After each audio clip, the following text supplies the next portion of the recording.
and I am IANTA's Education Manager. And today I will be serving as your webinar moderator. However, at this time, our guest presenter, Steve Yonkers with TSA, is having a little bit of issues with his,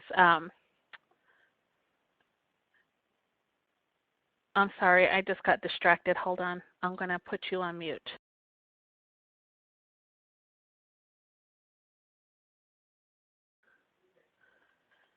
Okay, so can everyone hear me? I'm understanding that that we have audio issues.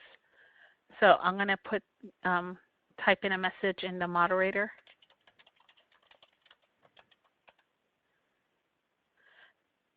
In the chat box. So if you could respond to that, if you can hear me or not.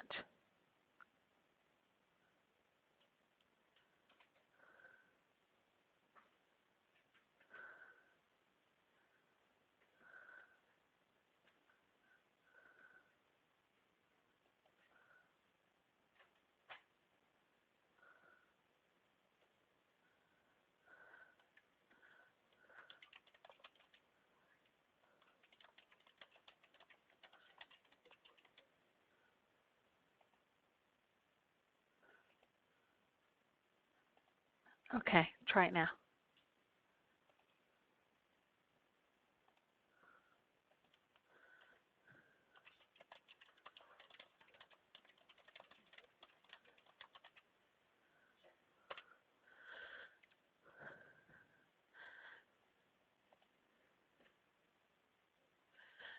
Hi, Jaslyn.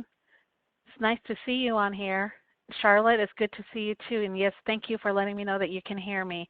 I guess the only person who cannot hear me on this webinar is Sherry. And okay, she said she can hear me, but she cannot chat. So, okay, so it looks like our presenter has not joined us. It is Steve Yonkers with the Travel Security Administration, and we have, and yesterday when we were going through our rehearsals, he had some issues regarding his internet connection in his office. So I'm thinking that he's probably experiencing more issues there. So I am hoping that he will join us here within the next minute or so. If not, then we may have to reschedule this particular webinar. So I'm going to go ahead and open up the chat room. And if you have any questions regarding the TSA and the Real ID at this time, enter those questions, and then I'll get them over to Mr. Yonkers, and he can answer those in the interim before we reschedule this particular presentation. So if you have any questions regarding the Real ID, it's coming up really quick. October 1st is going to come up real quick, and that's when the deadline is for everyone to have their driver's license identification cards to be in compliant with the Real ID Act. So if you have any questions, we'll go ahead and pass those on to pass those along to Steve.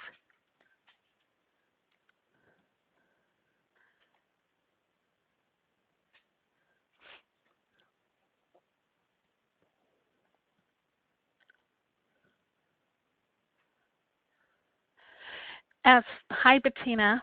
Let's see, let me go ahead and I'm going to move some of these questions over into the public chat box. Okay.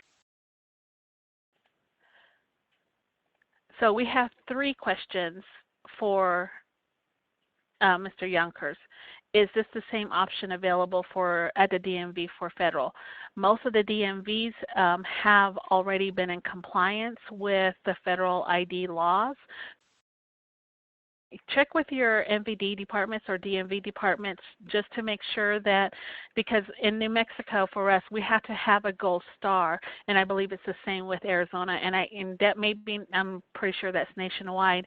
However, there are several states who have the enhanced ID for their particular states and their particular citizens. So I wish Steve was online. Actually, Steve, is that you online? Steve Yonkers. Hi, Can you hear Steve. me? Yes, I can hear you. Hey. Okay. I've been on for the last 10 minutes. Oh, okay. I'm not sure what happened, but I explained to our participants that you were having internet issues yesterday during our rehearsal. So, and I had them pose some questions that we can send to you. So, let me go ahead and get started officially for this webinar. Like I said, my name is Glenda Toledo, and I'm the Education Manager at IANTA.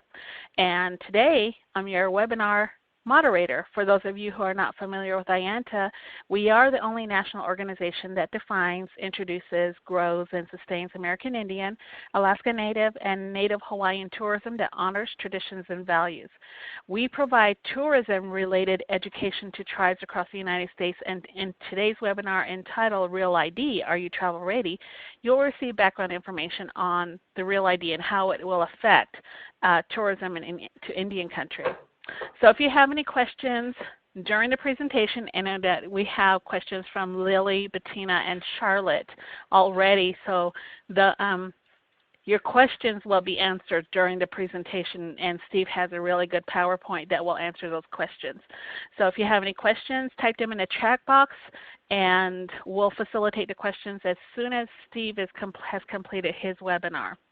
So our presenter today is the Director of Biometrics and Credentialing Policy, including the Real ID program for the Department of Homeland Security. Mr. Yonkers has been a career federal employee for 27 years and holds professional certifications in identity management, information privacy, and acquisition program management.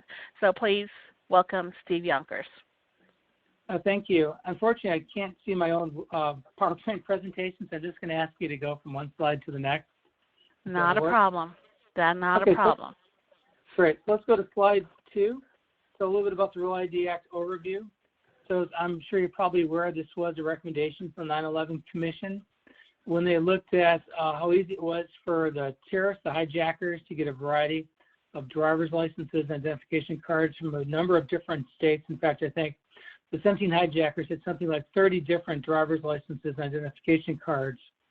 They looked across how the DMVs were issuing cards and found that there was a complete lack of consistency in terms of security, in terms of what was required, in terms of how the DMVs were actually verifying persons' identities.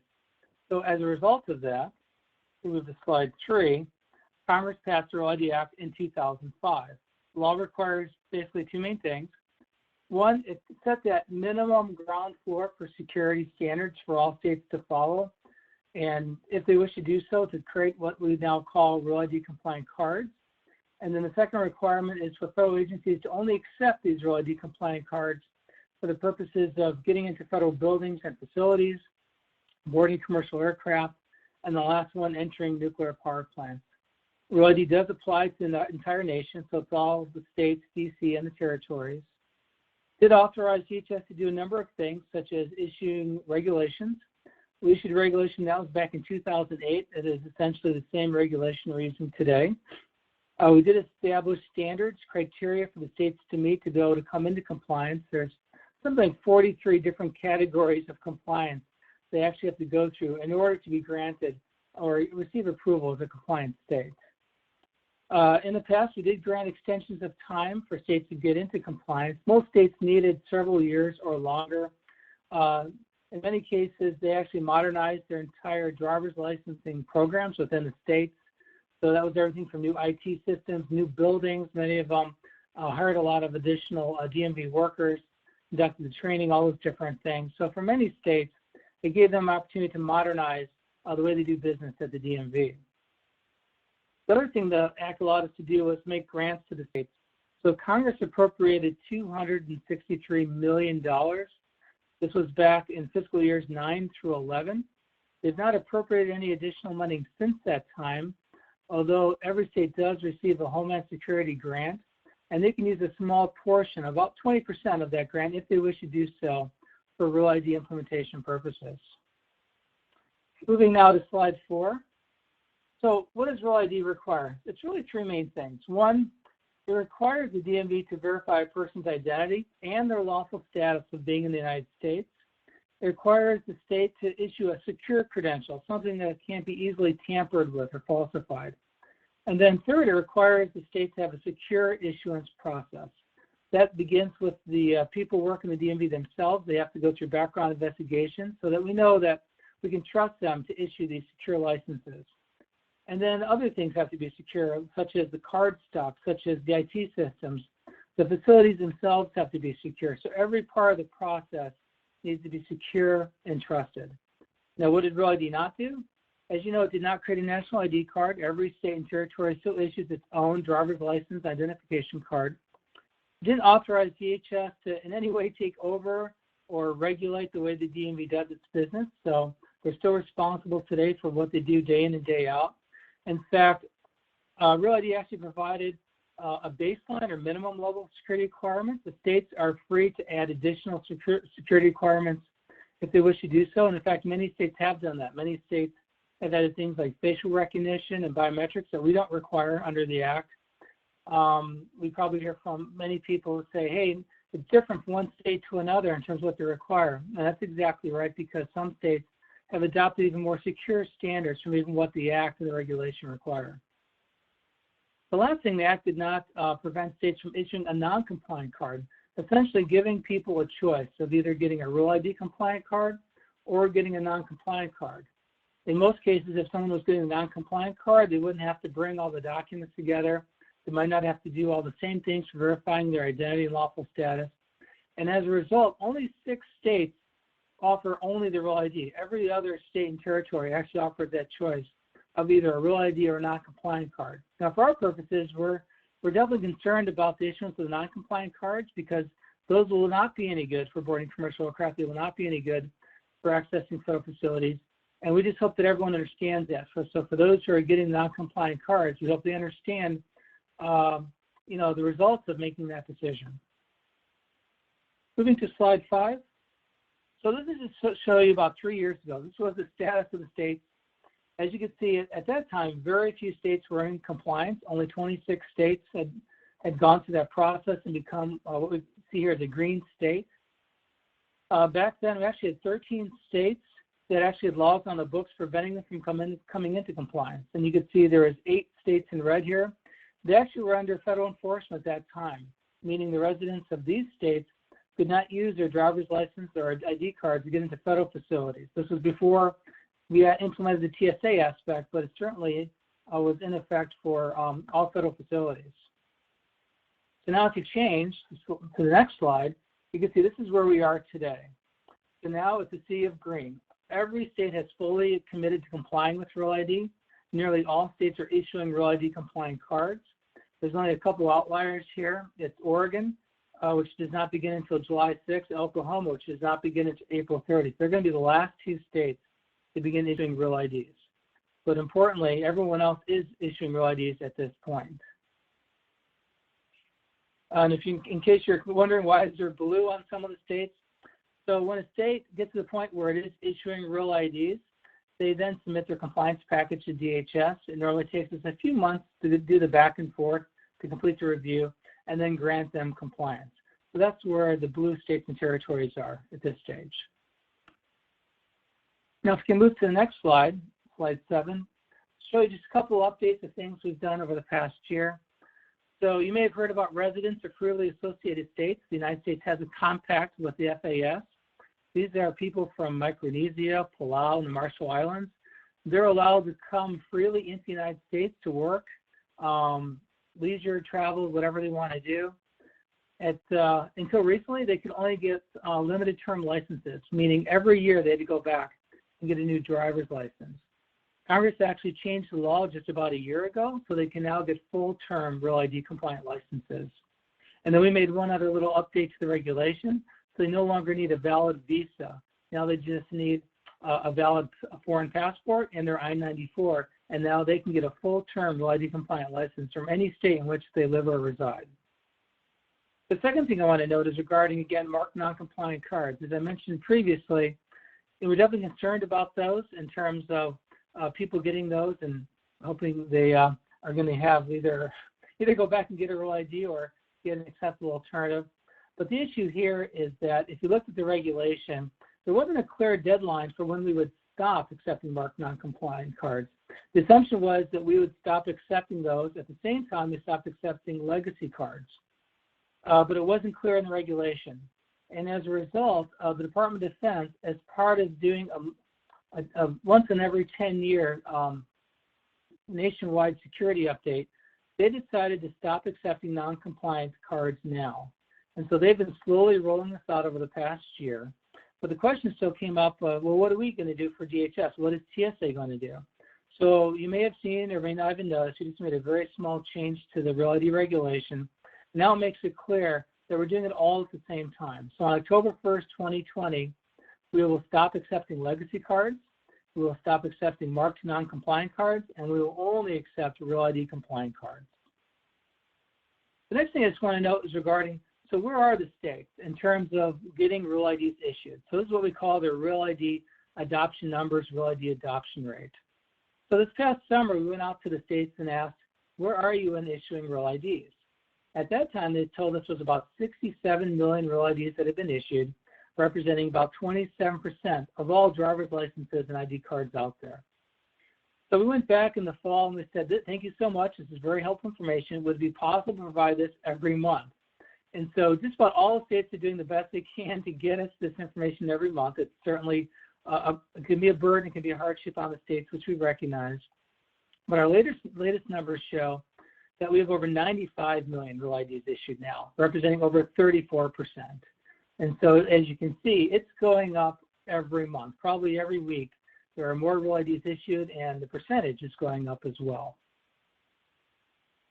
The other thing I want to note is many states have come back and said, you know, we could probably get people in a lot faster. We could probably get more Real IDs issued if it was easier on people. When you look back at the law from 2005, the regulation, everything's based on paper. It's a paper-based process. You have to get paper originals of your birth certificate. You have to get your passbook in your passport book in hand. You have to find paper copies of proof of address and Social Security proof and things like that. And what they said is, isn't there a better way? We've come a long way with iPhones and apps and all these different ways to transmit things electronically and securely. You know, couldn't we do this as well? So we said, you know what, that's a great idea. We've looked at this ourselves the last couple of years. There's got to be some things we could do. And so we went out and did a request for information and said, give us your best ideas, you know, asking from citizens, from the states, from the private sector. Tell us what you're already doing. Tell us what we could be doing to make this process easier and faster while still meeting the security requirements of the Real ID Act. And so we received 69 responsive comments. The RFI was closed on December 9th. And since then, we've been evaluating for viability, looking at, you know, can this really be done? Is this something that could actually be implemented? Is this something, you know, we could do fairly soon? And also, could we do this in a secure way? So, for example, if people wanted to send their documents electronically, this could be as simple, perhaps, as using their iPhone to make a copy of the document and then submit it to the DMV. You know, could that be done in a secure manner where we would not be creating, you know, new opportunities for fraud? We would hate for anyone to become a victim of identity theft as a result of anything that we did. So we're looking at these very closely to make sure these things are viable, both from being able to be implementable and also that they could be done securely. And so we're still in that process of going through that. But I can tell you right now, we are seeing some things that look like they're great ideas, things that look like they should be viable. And so we're working through that process. The last thing I want to know is regarding mobile driver's licenses. Many people say, well, I've heard about this. What is a mobile driver's license? Is that just, do I take a picture of my driver's license on my phone and show it as a photo? Is that what a mobile driver's license is? And the answer is no, not exactly. The idea here is that you would actually have already gone in, obtained your Real ID compliant license, that physical hard credential that you would have with you in your wallet or pocket, wherever you would keep it. But then at the same time, you could then have an app on your phone which would actually have a secure copy of your driver's license. In fact, it would allow people who are verifying that license to actually go to check your record back at the DMV. So the opportunity to not only have an electronic version of your driver's license, but for those who need to check it, they could actually confirm that you are who you say you are the correct holder of that license, and it's still a valid license, it hasn't been revoked or suspended. And so that's what mobile driver's licenses are all about. It's not directly related to Real ID. It's not something we're attempting to implement in the same time as Real ID, and certainly not before October 1st, 2020. But it's something we're excited about for the future. My understanding is over 20 states are interested in doing this. A couple of states have already started issuing. A number of others are doing pilots. And so something we're watching is something that we're working with in terms of working with the states and the private sector to eventually roll out. But just to let you know, it's not directly related to Real ID or the upcoming compliance deadline. If we turn to the next slide, this is just to show you that Real ID has been enforced over time through multiple phases. It began all the way back in 2014. We first began enforcement at DHS headquarters, and then we've been slowly rolling it out to federal facilities, starting with the smaller ones, and then moving on to the bigger, more secure facilities. And then finally, we're at the last phase where we are today for boarding commercial aircraft. And then you can see the very last enforcement deadline, October 1st, 2020. And like I said earlier, everything happens on that day. On that day, we stop accepting legacy cards, we stop accepting marked non-compliant cards, and we roll it out not just for domestic aircraft, but also for federal facilities and every other place. Because until now, or until then, I should say, you could still use legacy licenses and other documents that you have. But that all changes, of course, on October 1st, 2020. Next slide, please. So people ask the question, well, what will happen if I show up at the TSA checkpoint and I don't have a Real ID or one of those acceptable alternatives like a passport? And this is just to show you the basic answer is you're not going to be able to get through the checkpoint. Myself included, if I don't have one of those documents, I'm probably going to be turned away and I'm probably going to miss my flight. And that's unfortunate news, which is why we want everyone to be fully aware of what's coming and getting prepared in advance. Next slide, just to show you a little bit more about these alternative IDs. So you can see there's a number of things that people would use instead of a Real ID. You can use your passport card. Many states have enhanced driver's licenses. Many people have military IDs. And then there's other things as well that people can use. And so the reality is many people actually already have something that is viable and they could use on the deadline. Department of State has told us that there's over 140 million passport and passport cards in circulation right now. So it's quite a few people that may not have Real ID, but they may already have something that's acceptable, and they're essentially good to go. Next slide, please, number 11. So what are we doing for public outreach? So as I mentioned, our goal is that everyone is prepared and everyone is prepared, that they've made their decision. They may not need to travel come October 1st, 2020 or get into a federal facility. That's fine. If that's the case, they can certainly wait if they wish to do so. But we want to make sure people are aware that the deadline is coming. And so we've been working very closely with the states. Obviously, the states are the ones issuing Real IDs. The onus is really on them to get the word out, actually more than anybody else. And you can see they've been doing a variety of different things to get that word out and get people prepared. From the federal government perspective, TSA has really done a great job. They actually created their own website last year, specific just to flying. And then you've probably been seeing a lot of things at the TSA checkpoints. There was initial signage that went up early last year, and then we updated that signage to actually show what a Real ID compliant license looks like for that specific state, so you've probably seen those as well. And then the TSO started actually giving verbal reminders to remind people, hey, no problem getting through today, but I noticed you don't have a Real ID, you don't have an acceptable alternative. You're going to have to get something before October 1st, 2020. And then you may be seeing there's a new 6-foot banners going in every checkpoint area to even just make it more obvious of what's coming and to make sure people are aware and prepared. And the last thing is the travel industry.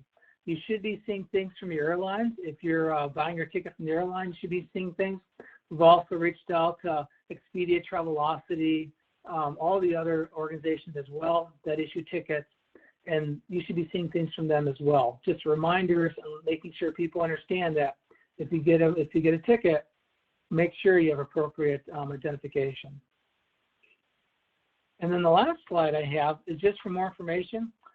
So we do have two websites now. We've always had this main DHS website. We've had this for years. That is kind of like everything you ever want to know about Real ID. And then there's the more focused one that TSA has just about flying. And you can see they have Real ID marketing toolkits, so they have all kinds of different things that you can download and use and share. And then if anyone has questions, we do have a publicly available email address here. It's realid@hq.dhs.gov. And of course, I'm here to answer any questions that you have. So with that, I'll send it back to Glenda for any questions. Thank you for your time today. Thanks for that valuable information, Steve. We'll go ahead and take the questions now. We have 3 questions thus far. So the first one is from Lily. Her question is this the same option available at the DMV for federal? So Lily, if you could expand on that question a little bit. So the question is this the same option available for DMV for federal? It is a nationwide program. So, and the DMVs, and from what I understand in Steve's presentation, is that the DMVs are responsible for issuing those Real ID compliant identification cards, driver's license, and other options. So, if you could reply back to your question and then kind of clarify on that question, I'd appreciate that. Bettina Washington's question is, will we be able to use our tribal IDs? If so, are there any requirements that must be on the tribal ID? So if you go back to slide 10, you can see that federally recognized tribal issued photo IDs are accepted by TSA. Okay, and is it something that, or as far as the tribal IDs, and then we would have to go through each tribe to get their required documents, just like the DMVs, correct? Actually, so Real ID does not apply to the tribes. It only applies to state-issued driver's licenses and identification cards. So tribes actually have their own identification cards, and that's why we even consider the federally recognized tribal issued photo ID. It's not Real ID compliant, it's an acceptable alternative. The same way the U.S. passport is not Real ID compliant, it's an acceptable alternative because it's not a state-issued driver's license or identification card. Does that make sense? Yes, it does. So Bettina, that was the answer to your question. Charlotte Garcia has a question as it says, what are the requirements to be considered compliant? So if you go back to slide 4, so this lays out generically the global requirements. So it begins with a person verifying their identity. So that is generally bringing in something like a birth certificate, birth certificate, proof of Social Security. There's usually 5 different forms that a DMV will accept. Proof of where they live, and usually it's two proofs, and that can be a variety of different things. The state actually has full discretion on determining what is the proper evidence of where you live. So, for example, Alaska, I know has done a lot of work in this area because not everyone has the same type of address as maybe others have. Their address might literally be, the 7th blue house, on this street or on that corner. And I know the state has taken that into account with the documentation that they accept. And other requirements, of course, is that the state issues a secure credential and then, as I mentioned, has a secure process. But it's really just a few main things. It's that birth certificate or passport. Of course, you need your birth certificate to get a passport in the first place, so that's why we accept the passport. The passport is actually the one federal credential that is acceptable in lieu of the birth certificate. Okay. And those are really the main things. Okay, and like I said earlier in the introduction, New Mexico has their website, and it does list all of our required documents that we need to take to DMV, as well as Arizona, because we received their campaign kit from Arizona just to give us some idea as to what Arizona is doing. So check with your state DMVs and find out exactly what documents you will need in order to change your driver's license to be Real ID compliant if you do not have a tribal ID. So the next question is from Pam, and she asked, how does this apply to children taking flights? So anyone under 18 is not required to have identification aboard a flight. Either their guardian or their parents would have the documentation. Well, that would my question to that would be, if they are under 18, most teenagers nowadays look like they're over 18. So how would we confirm that child is a child or a minor or an adult? Well, like I said, TSA would determine that. Okay. They would determine if they thought something was gone awry there. I'm sure they know how to handle those situations. But generally, if you're under 18, you don't have to have documentation to board a flight. Okay. And Lily has a question again, and it says, at our DMV in Louisiana, they ask if you want federal license or do mention about you will need to fly in 2020. So I assume that this is the same thing. It probably is. There are many states that will not ever call it a Real ID. They never liked the idea of Real ID, and so what they've rolled out is instead travel licenses or they're calling them other things. But in essence, they're all meeting the Real ID requirements. The key thing is to look for the star. If it has the star, then that's the symbol, that's the indicator that it's Real ID compliant. If you're issued a card and it doesn't have a star, it means you're issued a non-compliant card and it's not going to be acceptable. Okay. And Shanti Gomez, what is the value between an ETC and a regular tribal ID? Will tribes be subject to security features similar to ETC at any tribal ID shape or form can be accepted? That one I might have to get in writing and send that one over to TSA to answer. Okay. So Shanti, if you could go ahead and send us an email. I'm going to put that screen back on, that slide back on your screen. If you could send an email to realid@hq.dhs.gov. And you can also send me that question in detail so that I can forward it on. My email address is gtoledo, TOLEDO, @ienta.org. So if you could send me that question by email, then we can go ahead and take care of it for you. And the last question, actually we have a couple more questions. Okay, go ahead. Let me get to that one. Can tribes say their ID for Real ID compliant since they are not states? Will a tribal ID be considered Real ID compliant?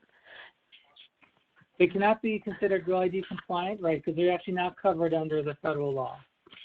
But if they have a federally recognized tribal issued photo ID, then that is considered an acceptable alternative by TSA. And I think by most federal agencies as well. Okay, and so what if we go to the airport and TSA denies us and we have a tribal ID? TSA denies us access to our flight. And so because we have a tribal ID, not a state Real ID compliant ID card, how do we work that out with TSA so that we don't miss our flight? So this is why I want people to be aware and get prepared in advance. So if you don't have a Real ID or one of the acceptable IDs, you're not going to be able to board your flight. I mean, that's really the unfortunate bottom line here. So that's why we want people, if they're not going to get a Real ID compliant driver's license or identification card, to please go get one of those alternative IDs. So there's, passport card. There's other options available to everyone in the U.S. Okay, and so TSA, are they educated as to which tribes are federally recognized or which are state recognized? Yeah, my understanding is they have a complete list of all federally recognized tribes. Okay. So I believe that is all. We covered all the questions that have been submitted through the chat box. If you have any any additional questions, go ahead and submit those before we go ahead and go offline. Sherry Bowman had submitted a comment, and she said that they used their travel IDs this past weekend, and TSA accepted them with no problems. So keep in mind what's being accepted today is not necessarily will be accepted come October 1st, 2020. Today, they're accepting legacy cards, they're accepting non-compliant mark cards, they accept a variety of things, but that all changes come October 1st, 2020. So you can't go by just what worked today, unfortunately, is not necessarily going to work from October 1st. The travel IDs should be acceptable on October 1st. It's the federally recognized ones. For federally recognized tribes. Okay. Yeah. Okay. Well, thank you so much, everyone, for joining us. We'll be posting a copy of the slide for those of you who would like a copy. It'll be posted on our website, and also a recording of this webinar in the next few days. Our next webinar is going to be on Tuesday, March 3rd, where our presenters will be from the National Endowment of the Arts, and they'll introduce a range of grant opportunities and the National Heritage Fellowship Program, including an overview of the programs, examples of successful projects, and things to consider when submitting an application and nomination. Thank you, everyone, and thank you, Steve. We appreciate you being here today. Have a great day, and we will see you at the next webinar. Thank you very much. Thank you.